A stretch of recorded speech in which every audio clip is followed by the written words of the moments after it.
Welcome to the Irish Farmers Journal Weekly Podcast. Hello and welcome to this week's podcast. I'm Thomas Hubert, news correspondent with the Irish Farmers Journal.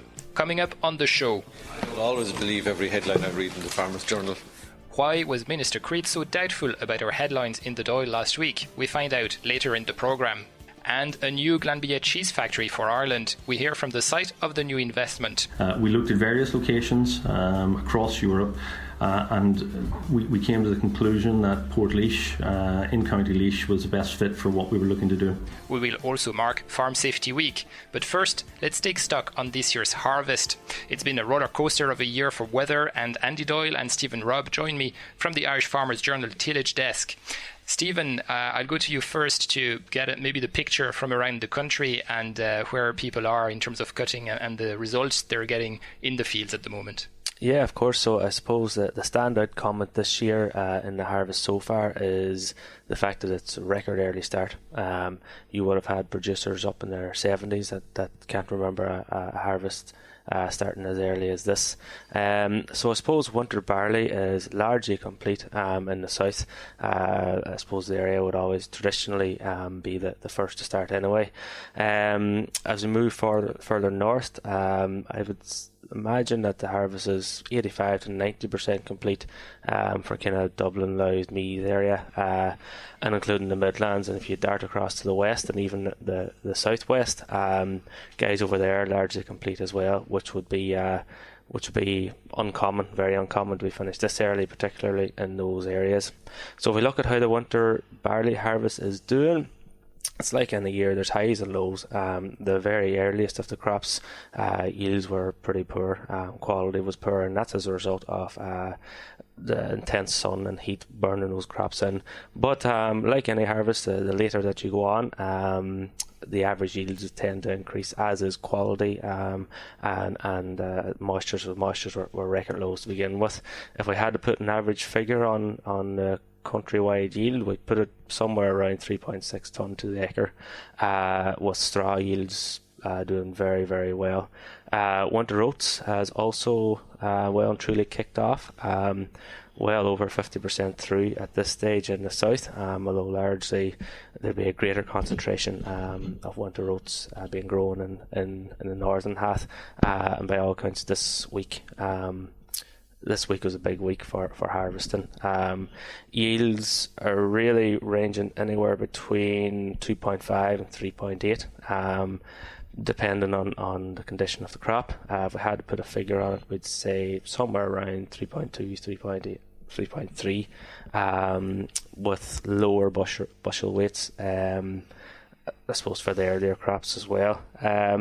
So straw yields will be slightly back on the oat crops, is what we're hearing. And I suppose we're also not far away from the beginning of the winter wheat harvest, which is record early, so it is, and also winter oilseed rape, the very first crops we harvested this week as well. Now, there was a lot of worry about the potato crop when the drought really set in. Where are we with that situation at the moment, Stephen? Well, I suppose I should say that the northwest, for once, has seemed to escape the worst of the weather, and that's very much reflected in the cereal side of things, whereby the harvest hasn't really even commenced yet because it's a normal year up there. But it's also the same on the potato side of things. Now, there is irrigation happening in the northwest, but by all accounts they're 3 weeks behind the rest of the country in terms of drought. So if you move further south, most certainly potato crops are taking a hit, so they are. About 20% of the country's potato crops are under irrigation. The remaining 80%, the equipment and the logistics, just it's not there and it's not working. So chatting to a number of growers today, we would say that for the irrigated crops we're looking at a 20% yield reduction minimum. But for the non-irrigated crops, we are looking at anything between 50 and 60%. And in the very worst case scenario, we're looking at crop failure, of which there's been a small amount in the south so far, but nothing, thank God, nothing any more than that so far.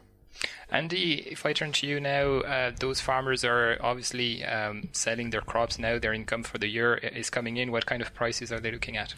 Well, we're all through the year we were looking at the probability of prices being higher than they were this time last year, and some of the prices kind of that went into the public forum a month ago were in the mid 150s into 160 thereabouts, but a number of merchants had been saying all through the summer that the combination of global acreage and global plantings were probably going to make spring barley in particular in strong demand this harvest, and that prices were likely to be higher than we'd seen for the last few weeks. And now that we're in harvest, many merchants are offering not 160 but something closer to 175 for green barley, and that's a good bit more than might have been on the cards realistically a few weeks ago. So it's strong, and I think it's probably not stopping there, but that's where it is for the moment. Farm to farm trade is arguably 10 to 15 euro stronger than that. As one farmer who's a user is buying from the producer next door or not very far away. So basically it goes on a trailer once from the field to the end user. You just mentioned farm-to-farm trade, and I suppose whole cropping is part of that. There's been a lot of talk about it increasing because of the grass shortage at the moment. Any reality behind that? What are you seeing on the ground? Yeah, there'll be a considerable increase in whole cropping. It's always been a bit difficult to know just exactly how much of the total crop is whole cropped. It's significant in some areas, doesn't happen at all in other areas, and that's really to do with the mixed nature of farming, or not just that, I would say the attitude of farmers as well. But probably this year the kind of more normal level of whole cropping is probably doubled, maybe trebled in those areas. And of course the difference it makes is that the grain that might have been there to go into the market will not be there, but neither will the straw. So it is taking acres out and adding to the overall scarcity that might be there for grains and straw at harvest time.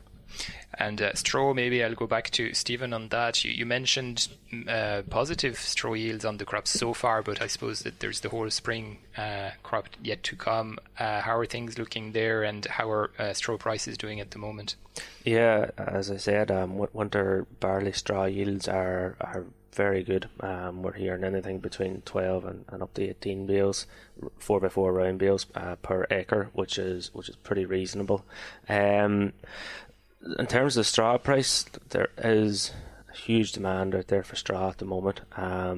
Really, I think people quite possibly are panicking a little bit, and that's leading to the scramble that we're seeing now. So you chat to any tillage farmer and they'll tell you they're inundated with phone calls from neighbours who they mightn't even talk to, in a number of years, or from much further afield. Straw prices, there was quite a few deals done earlier on in the season, and they have to be factored into when you're talking about average straw prices. We would have had 4x4 bales sold for 12-15 euro per bale, but then I suppose as the harvest has gone on, particularly over the past 2 to 3 weeks, every week we're seeing that average creep up. In terms of overall average prices, we would say that they're coming close to 25 euro a bale, but as I said, every week is different. Now over the past 7 days things have really started heating up, and we're seeing average prices for 4x4 round bale creeping up to between 28 and 30 euro from the field, which is rather high. Indeed. Now, Andy, I'll finish with you. We are in the middle of Farm Safety Week. There have been a number of fires. What's the advice there, and the level of risk at the moment? Well, we had quite a number of fires, in particular 2 weeks ago when the harvest kicked off. I know one particular fire brigade that was called 4 times to fires in the space of a few days. Nobody is quite sure exactly what's going on. These were spontaneous fires. They weren't something that was in any way deliberate, or where even a machine caused it. They just literally started in the field. Talking secondhand to people, the suggestion from the fire brigade was that it was being caused, or some of them were being caused, by literally broken glass bottles close to headlands, because the majority of the fires had taken place close, or had initiated close to headlands. Some of them, because of the way the wind was blowing, almost got confined to the ditch and didn't do very much harm.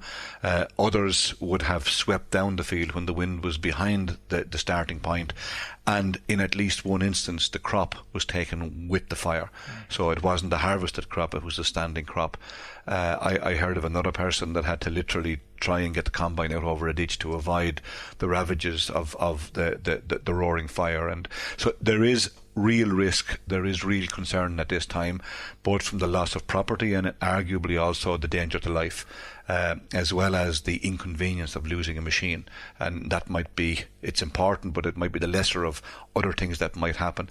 So, a general guideline to people will always be, when the sun is going to be high in the sky and the temperatures are warm and really, really crisp, dry days, for God's sake, try and get the combine and all equipment blown down, air guns, power hoses, whatever, almost every night. Just try and get them as clean as possible, and what's not able to be blown might at least be wet to reduce the risk and the pressures that would initiate from the machines alone. When you travel in other countries at this time of year, it's very common to see, with modern big combines, taking in big swaths, to see one run of a cultivator always done around by the hedge.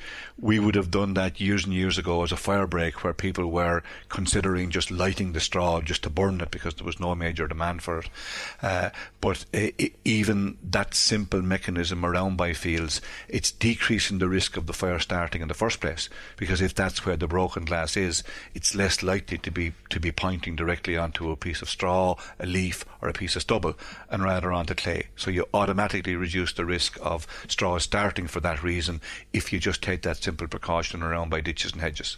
Okay, and of course fire extinguishers at the ready. Thank you, Andy and Stephen, and we'll have more on the harvest and all things farm safety in this week's Irish Farmer Journal. Thanks very much, guys. You're listening to the Irish Farmers Journal podcast. Now, let's rewind nearly 1 week. The front page headline in last Thursday's Irish Farmers Journal was "No low-cost loans in 2018, when we revealed that it would be early next year before farmers could access a farm finance scheme announced in the last budget. Fianna Fáil's agriculture spokesman Charlie McConaughey picked up on this story in the Dáil. Here is his question to Minister for Agriculture Michael Creed, followed by the Minister's reply. You mentioned you'd seen this week's Farmers Journal earlier on, Minister, and you'll see how, in a response to the AFA from the SPCI, they clarified that they don't see farmers being able to access that loan scheme until March next year at the earliest. Now, that's the first half of next year. And listen, we know, Minister, that it's complicated to put a loan scheme together. But listen, it pales in significance to how complicated it is to actually meet the challenge of Brexit for businesses that are out there. And surely this tool, which you announced in budget last year, surely that should not be beyond you to have got everyone together and ensured it was in place and available to farmers, because Brexit will have happened by the time some farmers will be able to access this fund. So can you clarify, please, whether or not the reports in today's media are correct, and today's Farmers Journal is correct, that indeed it will be after March next year before farmers can access that fund? I don't always believe every headline I read in the Farmers Journal. Right. And as I said earlier, Deputy, our track record is that we have delivered 2 products to the market now, 2 previous products, one earlier this year of 300 million, previously of 150 million. And we're working on the 3rd product. And I always said it would be the second half of 2018 before the product would be delivered. Minister Creed there, speaking in the Dáil on Thursday. Stay tuned. After this break, we go to Portlaoise. Kerry at a crossroads. In this week's Irish Farmers Journal, we look at both sides of the debate around what Kerry Co-op should do with its €2 billion worth of assets. Beef factories turn up heat on struggling farmers. Farmers challenge retailers on fresh milk prices. The country is almost 30% short on fodder. Plus, don't miss our focus on farm safety, where we look at how you can make your farm a safer place to live and work. Inside this week's Irish Farmers Journal, on sale today. Glanbia Cheese has just decided to build a new mozzarella plant in Portlaoise. There, the Irish Farmers Journal's agribusiness editor, Owen Lowry, met with Paul Vernon, the chief executive of Glanbia Cheese. He asked him about the new factory. I'm here in Portlaoise with Paul Vernon, the CEO of Glanbia Cheese, at the announcement of a new mozzarella cheese factory and €130 million investment. Paul, explain to me a little bit about the investment. So it's a €130 million investment, as you've said. It'll take place here in Portlaoise. We're going to build a new state-of-the-art mozzarella manufacturing facility. It'll have proprietary and patented technology, and then once up and running, it'll create 78 new jobs in Portlaoise. Paul, you already have 2 locations of factories up in Northern Ireland and in Wales. Why did you pick Portlaoise? So our 2 existing facilities that you've referenced in Maherlin in Northern Ireland and Glanbia in North Wales, those facilities are running very close to capacity. We identified, along with our shareholders a few years ago, that we would need to invest in additional manufacturing capacity. We looked at various locations across Europe, and we came to the conclusion that Portlaoise in County Laois was the best fit for what we were looking to do.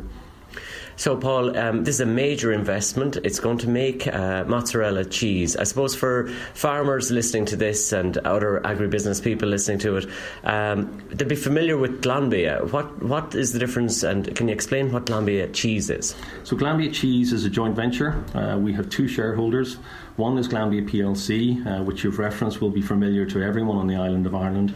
And our second shareholder is Leprino Foods, a private company headquartered in Denver, Colorado, and the largest mozzarella manufacturer in the world. The joint venture was formed back in 2000, so we've had this partnership for the last 18 years, and both shareholders bring significant attributes to the joint venture. That has enabled us to be successful. We've grown the business year on year to the point that our existing facilities are at capacity. The market continues to grow, and we want to continue to grow with our customers, and that's the reason for the investment here today. It's quite a substantial investment. What are the quantities of cheese it's going to make, and I suppose what volume of milk equivalent will that take, and where will that raw material be supplied from? So the plant will have a capacity of 45,000 tonnes, which is similar to our existing 2 plants. So we'll add another 45,000 tonnes of capacity to the 90,000 that we have already. The raw materials will be sourced from Glanbia Ireland primarily. Obviously Glanbia Ireland has a huge footprint here in the south, and we'll tap into that footprint. From a milk equivalent perspective, it's circa 450 million litres of milk. Yeah, so this factory, it won't take in milk itself, but it'll take in dairy ingredients to make cheese, mozzarella cheese, for export then predominantly to Europe. Does it help in the context of a hard Brexit scenario? Yeah, I suppose if you look at Brexit at the moment, I don't think any of us are clear as to what the outcome will be. What it does guarantee is irrespective of the outcome of Brexit, we'll be in a position to continue to supply our key customers. Yeah. OK, Paul, thanks very much for that. It's a major announcement here for Portlaoise in the Midlands region today, and I suppose the very best of luck with it. Thank you very much. We hope that you're enjoying this Irish Farmers Journal podcast. Find out more at farmersjournal.ie. That was Paul Vernon of Glanbia Cheese with Owen Lowry. This week is the 6th annual Farm Safety Week. While there has been a lot of accidents recently, there is also some progress taking place. My colleague Una Sinnott talked to Deirdre O'Shea, the Chief Executive of AgriAware, about the increasing mobilisation to change attitudes to farm safety among farmers and beyond. The Executive Director of AgriAware, Ms Deirdre O'Shea, joins me here now to discuss Farm Safety Week, which is ongoing this week, and we're on day 3 at the moment.